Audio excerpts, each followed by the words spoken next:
이혜민 의원님 질의하십시오. 네, 조국혁신당 이혜민입니다.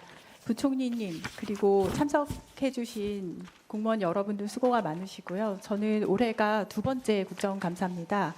국정감사라는 걸 한번 터뜨리고 마는 이벤트로 생각하지 않습니다. 그래서 작년 국감 이후에 지난 1년 동안 문제가 됐었던 부분 계속해서 추적해 왔고요. 예산 결산 심사 때에도 계속해서 짚었습니다. 그래서 꽤 가시적인 성과가 있었는데 그런데도 1년이 지나도 진행이 너무너무 느린 부분들이 있습니다. 그래서 올해 국감 질의 시작 전에 두 가지만 먼저 짚겠습니다. 먼저 작년에 무용전공 공대 교수인 김영숙 교수 R&D 사업 부분을 제가 봤더니 아직 법률 검토가 진행 중이고 이달 말께나 되어야 연구비 환수 같은 후속 조치를 발표할 계획이라고 보고를 받았어요. 이 사안은 약속대로 신속하고 단호하게 조치를 해주시기 바랍니다. 그리고 두 번째는 발리 가서 챗GPT 배워오신 유니스트 상임감사님 있잖아요. 거기는 특별감사가 이미 완료됐고 현재 최종 결과 통보를 기다리고 있더라고요. 형식적으로 끝나지 않도록 책임 있는 후속 관리 철저히 해주시기 바라고 이것을 이 두 가지는 종감 전까지 정리해서 보고해 주시길 바랍니다. 자, 정부조직법 개정으로 부총리로 격상이 되셨어요. 정말 축하드리고 과학기술계가 진짜 바라던 바입니다. 2번 슬라이드요. 부총리님, 이재명 정부의 국정과제 목표 5개입니다. 여기서 부총리님께서 신경 써야 하는 부분은 어디죠?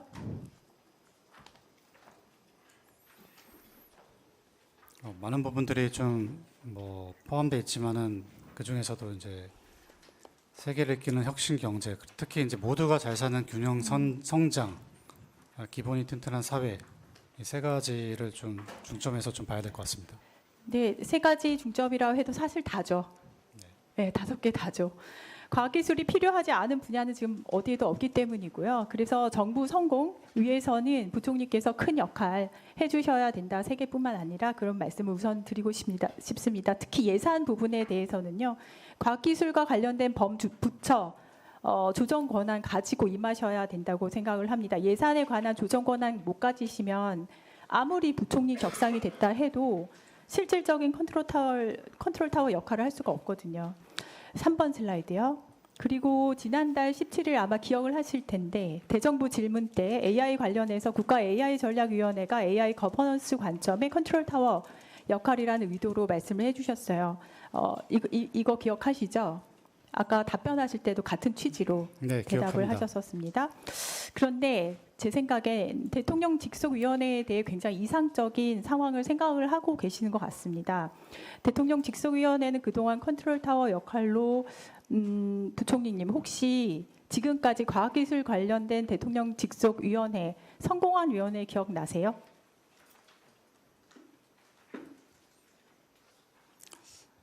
지금 과학기술정보통신부가 같이 하고 있었던 그 국가과학기술자문회의 사실 저는 정통성을 사실 좀 가지고 있고 없습니다.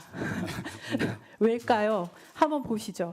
지금 국가 AI 전략위원회의 경우만 봐도요. 설치 및 운영에 관한 규정상 위원회 기능을 보면 AI와 관련된 모든 내용이 다 들어가 있지만 사실 제일 중요한 예산 기능도 없고 내놓은 정책을 상근하면서 실행할 조직도 없어요. 그거 다 과기정통부가 가지고 있죠.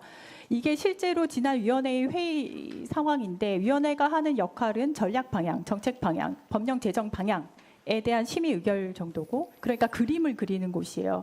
저는 위원회의 그림 그리는 역할은 필요하다고 봅니다. 그리고 제가 존경하는 분들도 많이 계세요.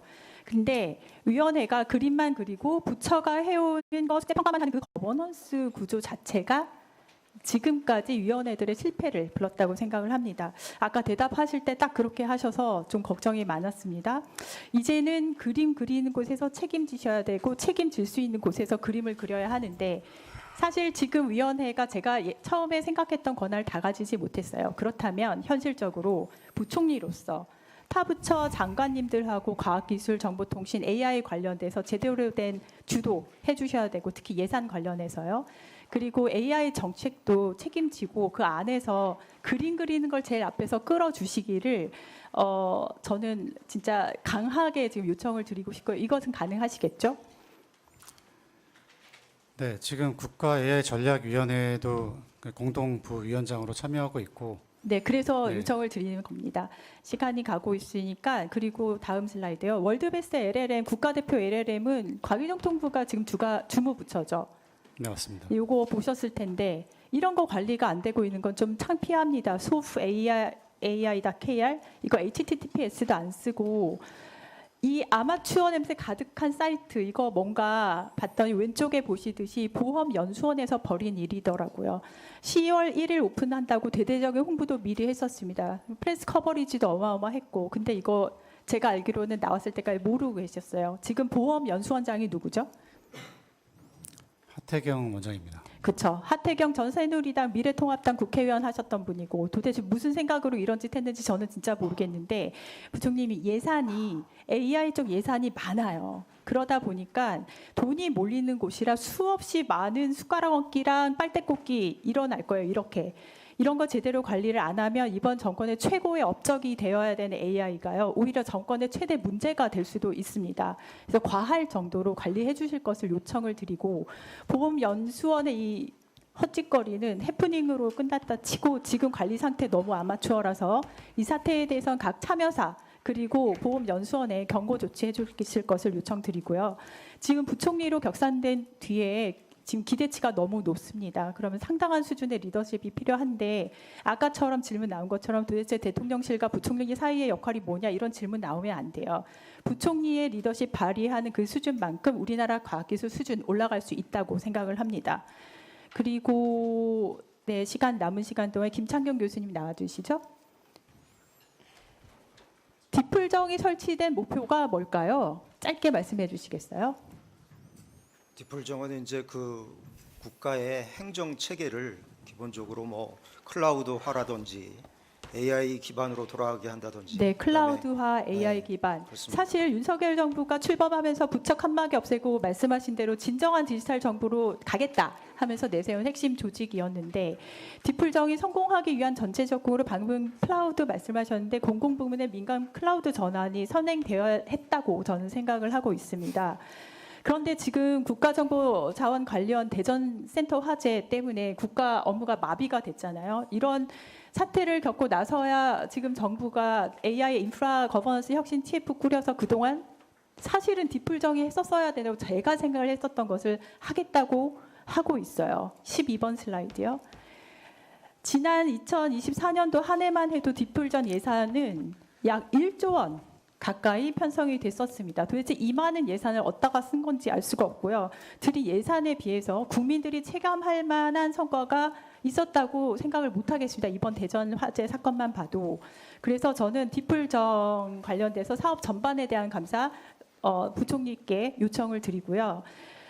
2015년도 G클라우드 처음 구축되던 시기부터 G클라우드가 민간 클라우드 전환 가로막는다는 그런 지적이 있었어요. 그때 제가 대정부 질문할 때 부총리님의 PPP 말씀을 드렸었는데 이것 또한 각자 나눠서 관리를 하던 완전히 다 쪼개져서 진행되던 과학기술 관련된 일들이라고 저는 생각을 하고 디플정에서 못했다고 생각을 합니다. 그래서 감사 꼭 부탁을 드리고 그때 김창경 교수님 디플정위원회에서 초거대 공공 AI TF 담당자가 누구였죠?